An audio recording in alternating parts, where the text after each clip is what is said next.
The only thing easy about starting Firebrand Books was the decision to do it.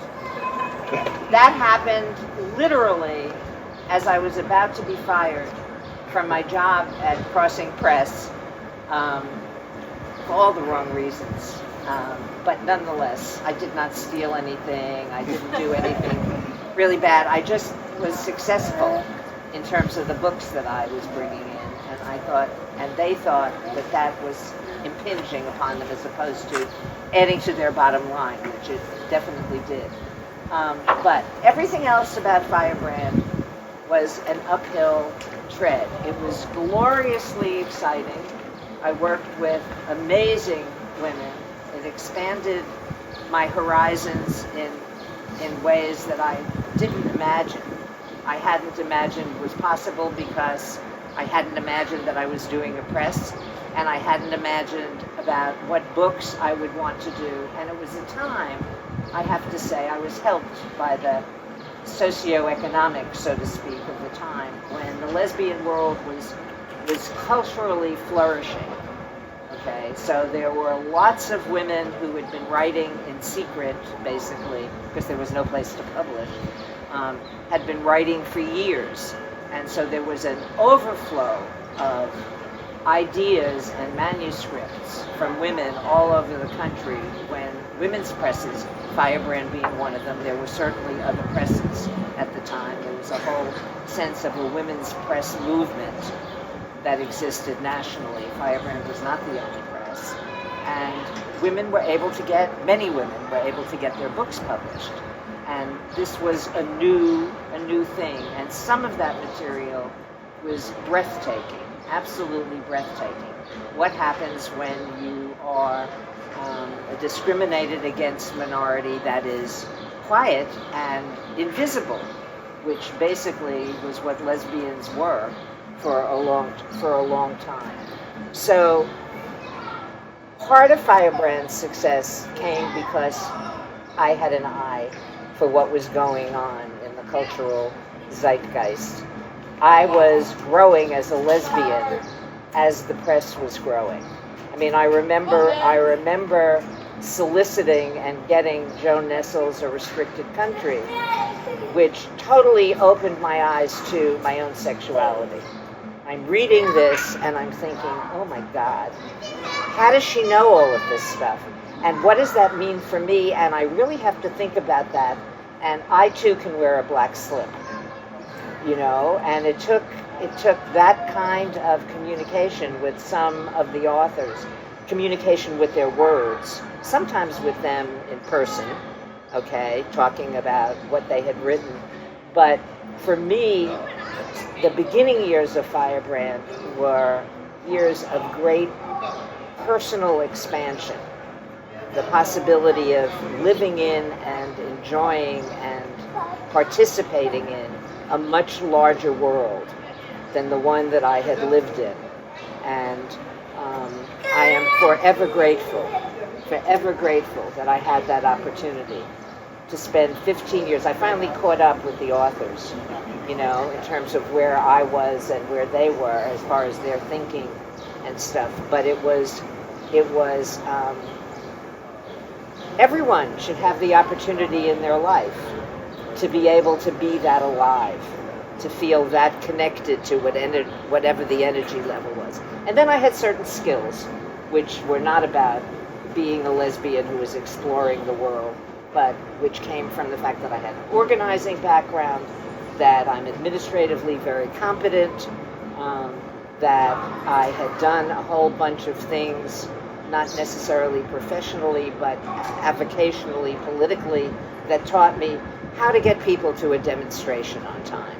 And getting people to a demonstration on time is analogous to getting the book back from the printer when you want it back.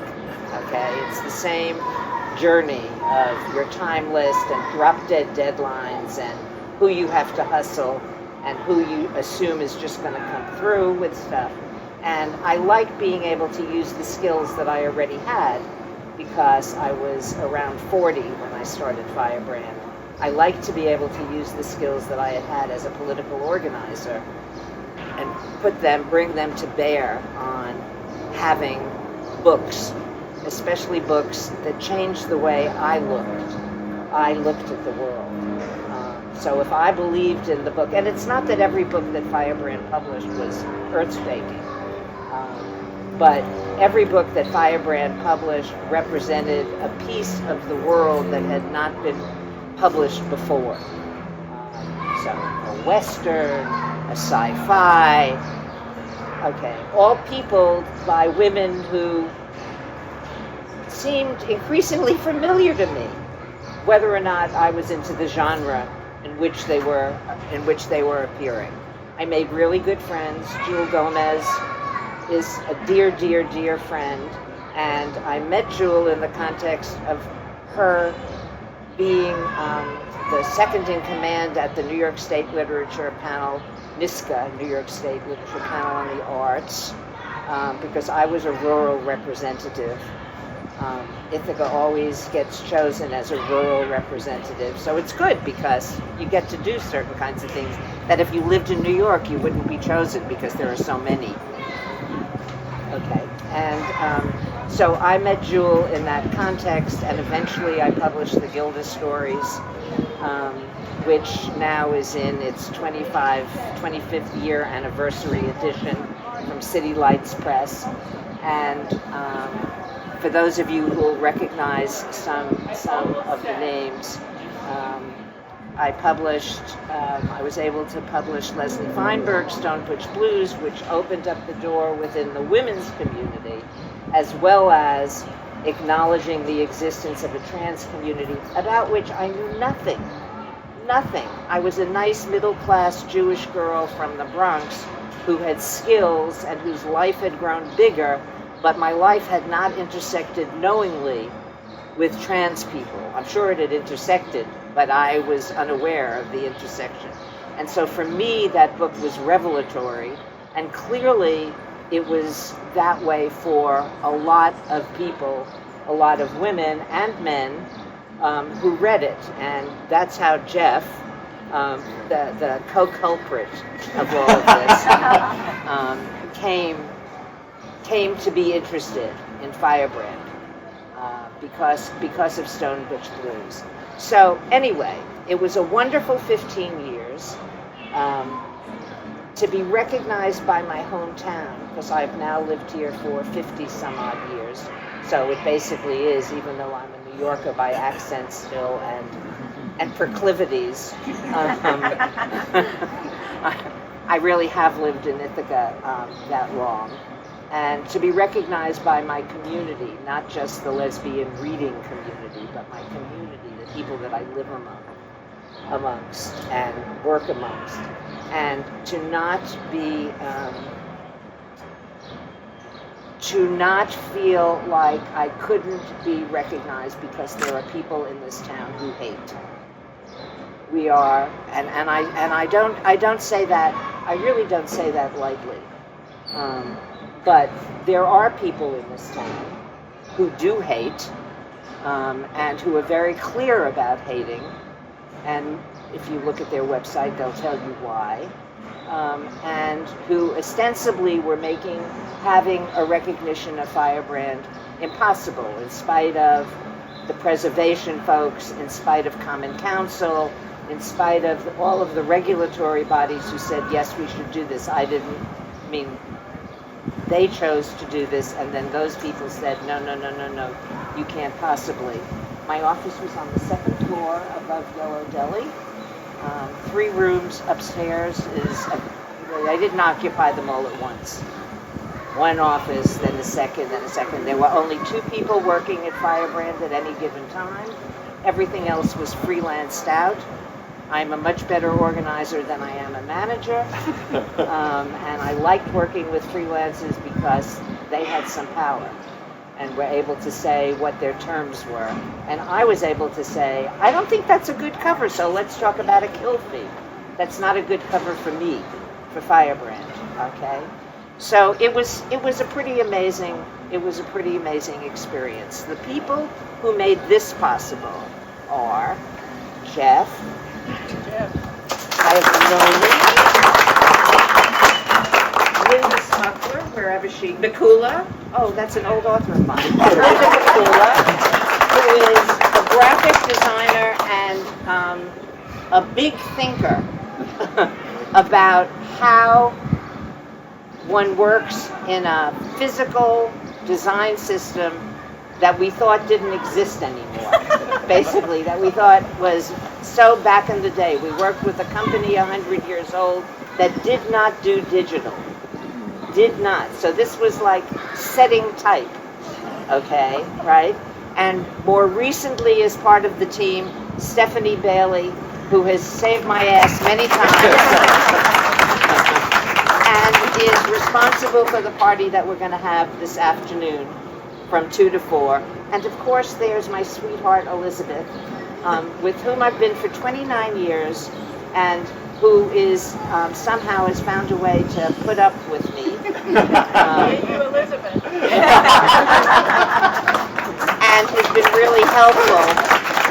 And Elizabeth is responsible for the music this afternoon. She came up with the playlist for this afternoon. So I want to thank, and then I'm going to introduce a couple of people. The mayor is here, representing the city.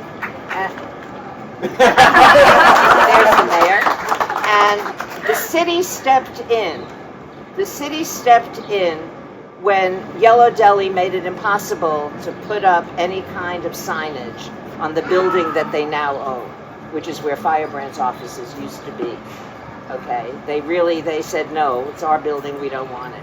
And the city stepped in, and the two people who were most active in making that happen cannot be here today, but I want to say, Deb Molinoff, the city manager, and Jean Grace, the city forester, who really did infinitely more than had ever been part of their job description in terms of getting what is going to be unveiled, the plaque, the place landscaped, the pole sawed from 10 feet to 7 feet, which is what the order was for, but somehow didn't quite happen that way.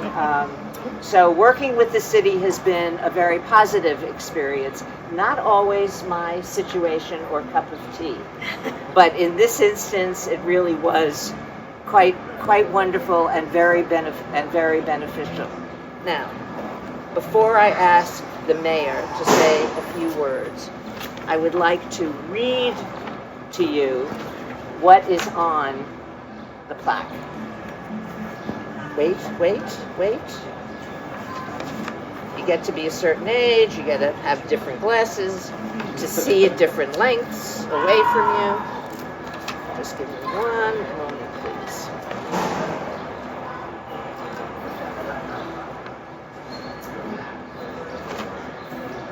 And I'm sorry to be sitting, but you don't want me to fall over. So this is the better choice. Firebrand Books, a nationally recognized, award-winning feminist and lesbian press, founded by Nancy K. Bereano in 1984.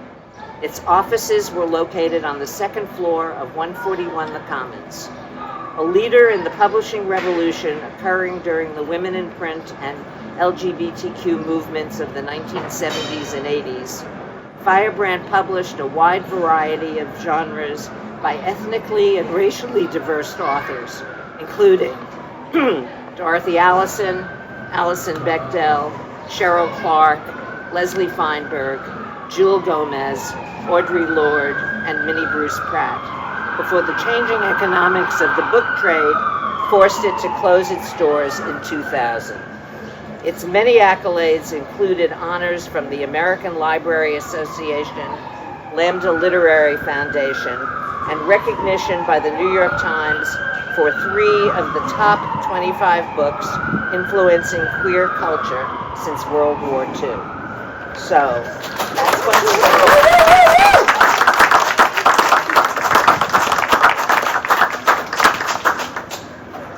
Mr. Mayor. Thank you.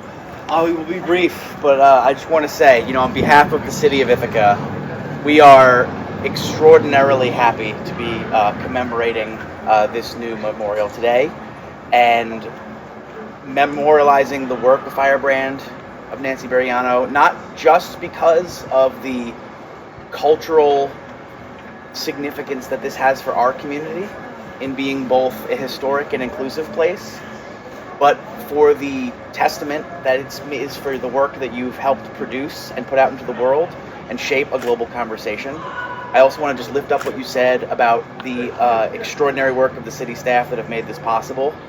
I know that the folks who can't be here today would love to be, and are extremely grateful for the opportunity to work with you and to set into permanence here a recognition of the important work that you and Firebrand have accomplished. So thank you very much on behalf of the city. Jeff, do you just want to say a couple of words about how this whole thing started? Sure. Because I didn't start it, which is very gratifying. No, really, and the fact that a gay man started it, given the history, the not always happy history of the relationship between gay men and lesbians. I think it has been especially personally heartwarming to be very close to Jeff and involved in his part, so different from mine, of the whole process. Go ahead. So this project started as my final project for a public history course I took at Cornell 2.5 years ago now, when I was working on my preservation degree. But I had first learned about Firebrand when I was an undergraduate, and one of my professors introduced me to some of the authors. And I could not have imagined at the time that 20 years later I would be working on this project with the founder of Firebrand. But as Nancy mentioned, she didn't just have an eye for great writing. She was a visionary editor in the sense that she knew what was going to move the culture forward, and also what books LGBTQ people needed to read. And I was one of those people, and was really influenced by a novel she published, Stonebridge Blues, by Leslie Feinberg, which is about a transgender character in Buffalo, where I'm from, coming of age during the 1960s and 1970s. And that changed what was possible for me, because I thought LGBTQ history was something that happened in New York City or San Francisco. And I wouldn't be doing the work that I'm doing now as a historian or a preservationist conserving LGBTQ culture if it were not for that book. So my original idea was a historic marker, but when I talked to Brian Kraken, City of Ithaca Preservation and Neighborhood Planner, he said, well, why don't you do a landmark nomination for the building? And I'm always up for a challenge. That's what I did, and of course brought Nancy in, and I think she didn't imagine that at age 80, in addition to being an organizer, an activist, feminist and lesbian publisher, that then she would add preservationist to the many hats that she's worn over the years. So the landmark nomination was approved by Common Council in October 2022, but we really felt that wasn't enough, because if we're talking about historic sites that are significant for their social history versus architectural significance, you can't always see that history just by looking at the place. So we need something like a plaque or a marker to be able to interpret that significance. And we're so thankful that the City of Ithaca supported this and partnered with us on this very important recognition. And Nancy, I just want to thank you for everything that you've done for women and LGBTQ people in Ithaca and everywhere. And it is such a deep honor to be able to play a role in this very well-deserved, permanent representation of your legacy.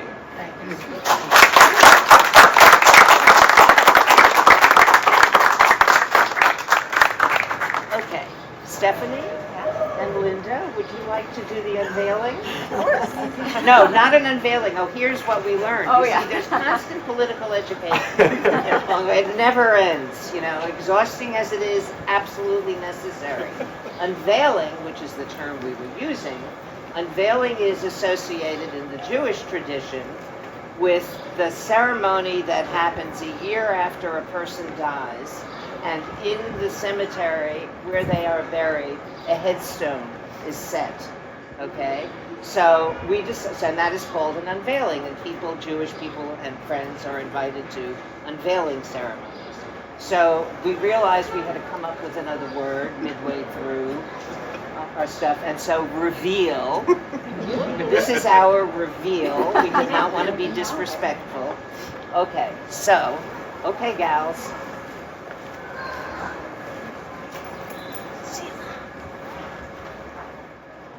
Okay.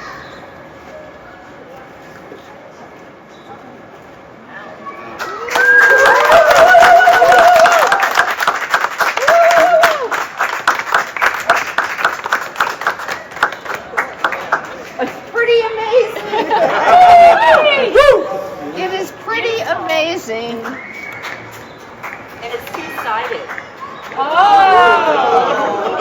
Yeah, we got our money's worth. We definitely got our money's worth. All right, Nancy, let's go stand next to it. Yeah, I know. Does it say the same thing on the Yes, stuff? yeah.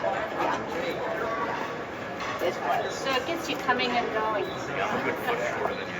All right, is this okay? Do I have to climb in there? Only if you want to. No, I don't want to. Okay, I don't want to. A lot of people can get you out.